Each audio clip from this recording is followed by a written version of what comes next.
Hello. Hello. So, I'm having some challenges.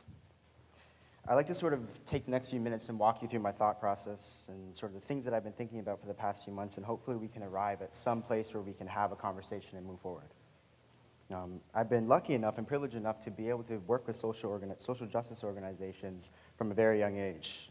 Most recently, as she mentioned, is that I've been working with Our School Blair Grocery, an urban farm in the lower Ninth Ward, using food as a vehicle, not just for creating food security, but for economic employment, for community development, for economic justice, environmental justice, and most importantly, towards youth empowerment. And so through this, I'm lucky enough to learn how to become an educator. I learned how to grow food. I learned how to work with people. I learned how to fundraise, and actually most recently I've learned how to grow gourmet mushrooms, which is pretty cool. So, and then again through this work, I've sort of arrived at this question, and I think this is the million-dollar question, the sort of fundamental, easy question to ask, but the hard question to answer, which is, well, how do you enact change? How do you go from nothing to something? How do you make something big? How can you fundamentally challenge the very foundations of our social existence and transform it in a meaningful, practical, effective way? And I don't think that I've come up with an answer yet. But so anyway, 6 months later, I ended up as a student in Tulane University. And I was like, okay, this is good. Let's see, how can I get students involved with the good work going on around the city? There's a whole bunch of people doing good work. And so well, the first thing I did is I met with an organization that does sustainability initiatives around the city, around campus and stuff like that. And so we sat down and had our meeting. And then at the end of the meeting, people were sort of popcorning out ideas about things they wanted to accomplish that year. And so someone raised their hand. And they said, well, I think that the air conditioners are on too high in our dorm rooms. And I feel like, if we turned down the air conditioner just a few degrees, we'd save that much more energy and we could become that much more sustainable.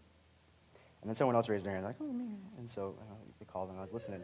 And they're like, well, something similar to that, which went something like, well, I think that we need more recycling bins. And if we had more recycling bins on campus, well, then everyone would recycle more and become that much more sustainable. And I didn't know what to do with that conversation. I just drove 15 minutes from the lower Ninth Ward, and it felt like I was doing intergalactic travel, like traveling across space and time. Like the very realities of the people living there are completely different. And to me, at least, and sort of from my experiences, it felt like the things that they were talking about were so far removed from the realities of environmentalism or sustainability or environmental justice that I didn't know how to understand it. So it was like, again, I'm at this question, like, well, is this how we should be doing change? Is this how we should be changing the world? Is this the model we should follow? And then, I kind of went on and I ended up in a class, a really great class, where we learn about social innovation and stuff like that. So we looked at a whole bunch of different social entrepreneurs around the country, and we looked at case studies about the work that people do. And I think the first one that we looked at was about an organization that works with communities and collaborates with communities to plan, fundraise for, and then install playgrounds into underserved communities, like places that don't have playgrounds. I was like, okay, this is good. Now we're getting into this sort of realm of community inclusion, a discussion, a collaboration. Like, I can work with this. Let's try to understand this a little bit better. And then as I was thinking about it, I was like, well, what about the challenges, the most pressing challenges that we face in New Orleans? We have the highest incarceration rates in the world. We have hyper-segregation. We have schools failing children. We have a whole myriad of challenges, misogyny, mental health is an epidemic, and so on and so forth. I'm like, well, to what extent are building more playgrounds going to begin to solve these challenges? And I didn't feel like that was the right answer. I'm like, well, it's not that playgrounds are a bad thing. I can't say that clearly playgrounds are a very good thing. But are they cultivating the type of community that we need to be able to address these challenges? And I think that the answer from my experience is no. That, well, they are good, but they are not getting to the point. And then we look at this other organization, works with young people. So I was like, okay, I'm familiar with this. And they are somewhere across on the other side of the country, I'm not sure where. And I think part of what they do is they grow food as well. So I'm okay, so now I'm comfortable in this realm, I can understand this. And so I was reading about it and I was like, okay, well, they say youth development. I was like, okay, development. Well, development towards what? And I was reading more about it, I'm like, well, what are we developing youth towards? What's the sort of model of change that we're implementing? What does youth development mean to us? And it sort of seemed to me that development was a euphemism or synonymous with creating upward social mobility, right? Making students more socially mobile, as you can climb the ladder and stuff like that. So I was like, okay, well, now we're getting to sort of economic inclusion. Now we're talking about, on a systemic level, how can we break cycles of poverty or whatever, right? And And then again, I'm thinking about, well, like, economic inclusion into what? What's the direction that this is heading? What are we including ourselves into? It didn't make sense to me. I was like, well, is upward social mobility a tool of assimilation? Like, are we trying to get young students of color to assimilate into the sort of grand projects of white modernity? Like, what exactly are we doing here? And again, I was stumped. I was like, should this be the model that we enact change with? And I time and time again, I get brought down and brought down and brought down. And then I remembered this quote, this old quote, sort of a revised version of this old quote, which is, if you give me a fish, you have fed me for a day. If you teach me to fish, you have fed me until the river is contaminated or the shoreline is seized for development. But if you teach me to organize, then whatever the challenge, I can join together with my peers and we can fashion a solution of our own. So I was like, all right, this is you know. And so I was like, okay, well, as opposed to the project where they talk about development, I could feel the love in this. I was like, okay, I can feel the autonomy building. I can feel self-determination. I can feel like community-based justice and stuff like this. And this, like, I can work with this. And then I remembered a good friend of mine, Oliver, actually. He was about 10 blocks away from our project, and he ended up coming by one day. And he was like, hey, can I get a job? We were like, okay. And I just started the gourmet mushroom production program, so I took him on as an employee, and he was sort of helping me out with stuff. I was like, go do this, and he did that. And I was like, well, and then kind of developed past that, and I became like this, and we're the same age, but I became like this mentor for him. He became like my apprentice. I was like, like Oliver, like think about the sort of economic access that we can create with this. Think about the jobs we can create. Like what's the potential of growing gourmet mushrooms? How large is the industry of gourmet mushrooms in New Orleans? It's a multi-billion-dollar industry. Like how far can we get with this? And he was like, yeah, and then it got stranger because then he sort of began to mentor me, and we sort of moved past this realm, this dynamic of mentor and apprentice, and entered a community of action.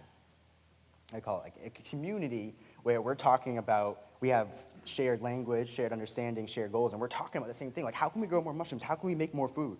I mean, how can we make more money? How can we employ more people? Like, how can we create a sustainable model and like do something really big with this?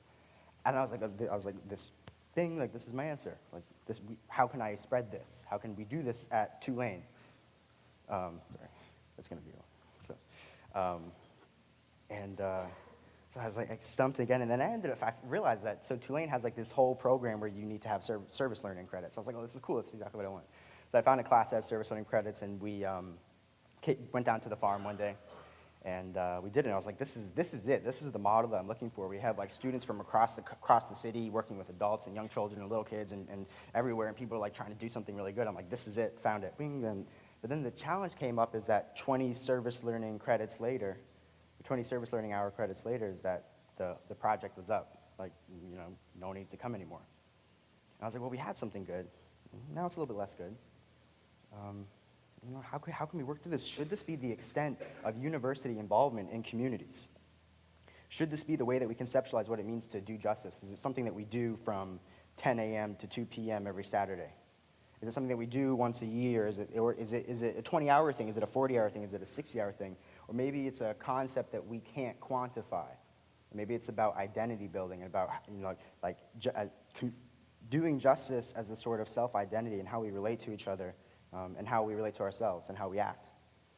And so I was, again, at this time, like, how do we enact change? How do we do this? And then we ended up, so people left, some people stayed, and then we sort of arrived at this next point, is that even though we're talking about doing all these great things, we didn't have the money to leverage ourselves to a point where we could start making a lot of money. Like, me and Oliver could talk about however many mushrooms we wanted to grow and grow over however many mushrooms that we did, but we couldn't reach the point where we could grow a substantial amount of gourmet mushrooms and feed a substantial amount of people or make a substantial amount of money and actually make some sort of impact. And so again, we're like, I'm stuck. Like, I don't have the economic access. I don't have the community around me. Like, well, what do we do? And then I actually found out about this event. And for those of you who go to the reception tonight, you'll see that the salad in the salad bar is grown by Osco Blair Grocery. Okay, Lower Ninth were probably harvested 2 days ago, 1 day ago, harvested yesterday. And so it's like, well, maybe this is the beginning of some sort of answer. The next question I arrived at was, to what extent can we build the basis for restorative justice, the foundation for restorative justice? And I was like, well, let's see, we sold 20 pounds of salad mix at however many dollars a pound. They paid however much money, and we made however much money we did. And that's good, and now everyone has healthy, delicious salad. But what would happen if any university or any institution, or let's take Tulane in particular, what would happen if Tulane bought all of the salad mixes in all of their dining halls and all of their catered events? What kind of money can we make there? How can we, what to what extent could we leverage ourselves to a point where we can actually make a difference? What would happen if Tulane invested in us? What would happen if they invested in local communities, local organizations to be able to leverage themselves to a point where they can grow all the food for the university, all the food for their neighborhood, all the food for their city? I know it's how can we move this stuff forward? And so I don't think that it's a question about why it's not happening, but it's more about a question about how can we make this stuff happen. And I know that I'm way over time, I'm sorry about that. But I'd like to leave you all with one final question that hopefully we can continue this discussion later.